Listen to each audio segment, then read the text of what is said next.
Imagine Gérard Junior tout nu. Et si on parlait d'LMFAO? Eh mais t'es pas le mec qui fait une vidéo sur LMFAO toi? C'est ta musique.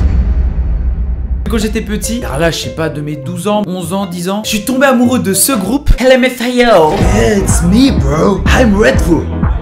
I speak English because it's my language. Do you know about?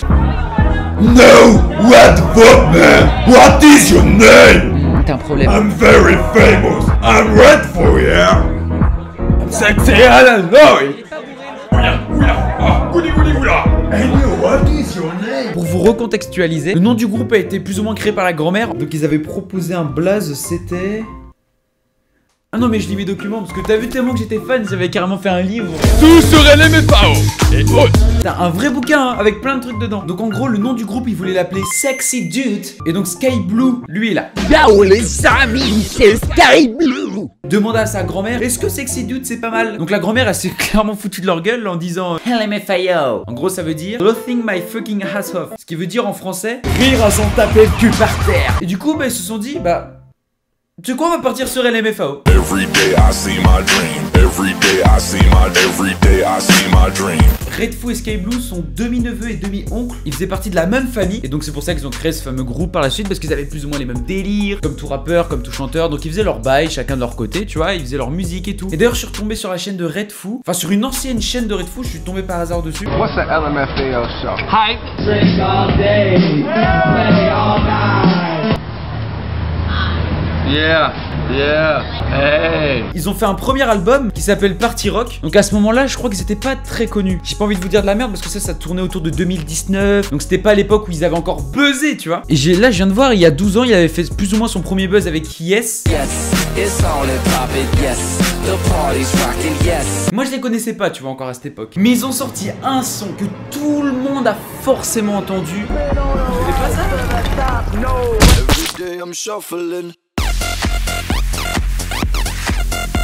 Putain, ça c'est le son qui a fait plus d'1 milliard de vues. Il s'est retrouvé en première place aux États-Unis, au Royaume-Uni, en Australie. À ce moment-là, il dépasse les plus grands. Il dépasse David Guetta, C'est moi. Black Eyed Peas et Lady Gaga. Peut-être t'avais un mood où t'avais envie d'apprendre les pas, tu vois. Et c'est là où à cette époque, j'étais en mode ah putain, c'est lourd. Ça passait sur des 17, j'étais comme ça. Le dernier de C'est pas LMFAO. mal là. Et donc c'est plus ou moins à partir de ce moment-là que j'ai commencé à écouter plus ou moins tous leurs sons. Champagne Shower, Getting Over You. Et dans la même foulée, qu'est-ce qui balance? Sexy and I Know It. Là j'ai pété un plomb, clairement j'ai pété un plomb. J'ai appris la choré par cœur. Et moi j'étais fan, j'étais amoureux de ce groupe. Je dis putain mais c'est un génie ce mec. Il y a les mouvements, la musique, elle est ambiançante de ouf, elle est trop bien. Il y avait vraiment un aspect que je kiffais de ouf. J'étais devenu dingue. Ma mère m'a fait un petit legging maison que j'ai porté pendant pas mal de temps dans leur même style. J'avais pas encore le budget pour me faire plaisir pour acheter des trucs dans le délire d'LMFAO. Je me rappelle, je voulais même acheter la même montre qu'il y avait dans Sexy and I Know It. M'a coûté je crois pas loin de 100 balles. Du coup mes parents bah non mais t'es un ouf, c'est trop cher, arrête. Mais je la veux, merde, elle est trop bien. J'ai fini après par acheter des lunettes. Enfin bref, vraiment je me suis mis dans la peau du perso. Mes parents ont commandé ce t-shirt pour me faire plaisir. Sorry for Party Rocking. Parce que oui, donc ils ont sorti Sorry for Party Rocking juste après dans la foulée. Sorry for party rocking.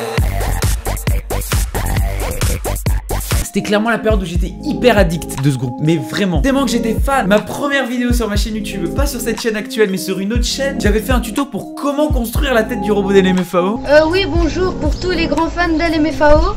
Si vous voulez construire la tête du robot d'LMFAO, voici.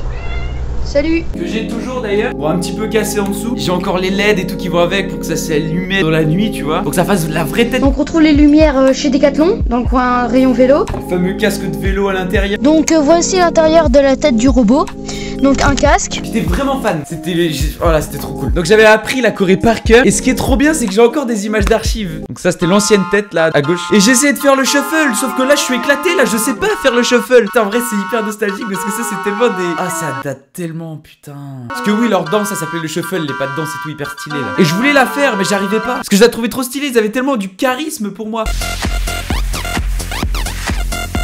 Mais bon, pour moi, c'était pas suffisant. Une fois que j'étais allé à la plage pour me prendre en photo avec la fameuse tête en mode eh ouais, t'as vu, je suis à la mode. Putain, j'ai pas du flow là comme ça là. En plus, on me voit derrière là, je devais crever de chaud. Papa, s'il te plaît, fais vite la photo. Non, fiston, fais une belle pause. Mais papa, là, je crève de chaud en dessous. Avec mes petites Adidas là. Même pour vous dire que j'étais rendu à un point où je faisais Section Actoid et quand il y avait mes grands-parents qui étaient invités pour un repas, ils ouvraient la porte, on actionnait la musique et je faisais toute la mise en scène. Au moment du drop Section Actoid, j'enlevais mon short de bain, j'étais en calbar Avec mon beau corps qui palpite. je suis en train de faire mes meilleurs moves de bassin. Là, c'est moi qui est costumé en Red Foo. Enfin, vraiment, j'étais à fond dans le délire. Il pouvait pas avoir plus fan que moi. Bah, tenez, quand je vous disais là que j'étais en train de faire la choré de Section Actoid, j'étais en train de la faire là dans le jardin. À cette époque-là, je me souciais pas. Mes voisins, ils pouvaient me voir faire ça là. Je me foutais torse-poil. I guess we couldn't see, somehow we couldn't feel. Maybe we rose too fast, maybe we got too high. Bonjour, bienvenue. Comment fabriquer la tête du robot d'LMFAO qui est assez très facile. Donc, D'ailleurs, on voit je le vais vous CD expliquer Section Actoid, comment juste cette fabriquer. musique que j'ai là encore.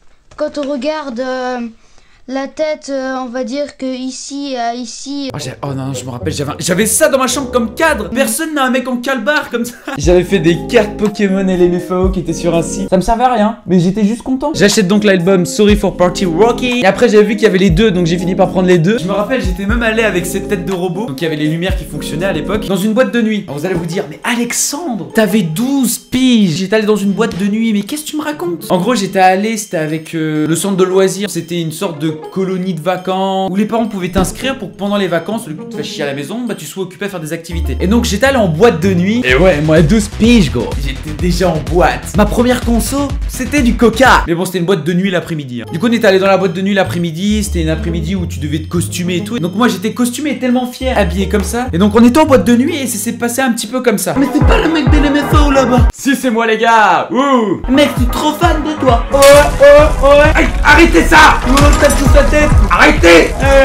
Mais arrêtez, bande de cons. Ça, c'était des vrais fumiers, hein. Des vrais petits bougres. Bon, du coup, je me faisais victime en pleine boîte de nuit. All night long, I think I might be able to fulfill your fantasy. Et là, vous allez vous dire, mais le groupe, qu'est-ce qu'il est devenu? Parce que moi, j'aurais kiffé qu'il dure. Mais plus ou moins quelques jours après ou quelques mois ou années, bref, il sortait plus trop de trucs. Et en gros, il y avait des problèmes. C'était une histoire de thune. Red Foo, là, le fameux frisé, là. Je crois qu'il a gardé toute la thune pour lui parce qu'il voulait se lancer dans un projet solo. Il a fait, mais ça a complètement bidé. Donc bref, le pire move de l'histoire. Du coup, Sky Blue, il a continué à faire ses bails. Et bref, c'est vraiment dommage parce que je suis sûr que, enfin, encore aujourd'hui, je m'ambiance vraiment avec ces musiques-là. Bon, j'ai fait le tour. J'espère que cette vidéo vous aura plu. Si jamais c'est le cas, n'hésitez pas à mettre votre meilleur pouce bleu, à vous abonner et à activer la cloche. Puis bah, sur ce, on se retrouve très vite pour une nouvelle vidéo la prochaine fois, ce qui est complètement logique. Yeah.